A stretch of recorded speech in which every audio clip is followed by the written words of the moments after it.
भारतीय वास्तुशास्त्राच्या ग्रंथामध्ये कुठेही असा N1, N2, N3 असा शब्द नाहीये, उल्लेखच नाहीये. तिथे त्याला ते म्हणतील सोमचं पदमंडल, भुजगचं पदमंडल, दिती, अदिती, शिखी, ईशा, पर्जन्य, जयंत, मुख्य, सूर्य, सत्य, हे सगळे असे आमच्याकडे 81 पदमंडल आहेत.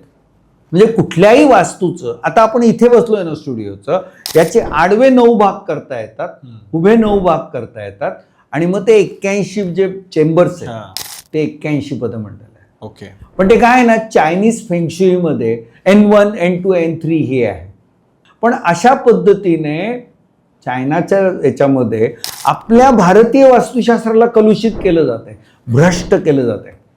आणि दुर्दैवाने आमच्याकडे काय होतं ना, हे 2 तासाचे आणि 2 दिवसाचे कोर्स करणारे लोक आहेत ना, हे अर्ध हळकुंड पण नाही म्हणणार हो मी त्यांना, एक तुकडाभर हळद घेऊन स्वतःला पिवळं झालेले म्हणणारी ही लोक हे काहीही सुटलेत. इनफॅक्ट आणखीन एक अत्यंत वाईट आणि भारतीय वास्तुशास्त्राला मारक ठरणारी एक वाईट गोष्ट गेल्या 7-8 वर्षापासून आली आहे की ते गोल सर्कलमध्ये, हेच पदमंडल गोल सर्कलमध्ये मांडलं जातं आणि त्याला वास्तू ग्रीड नाव दिलं गेलंय.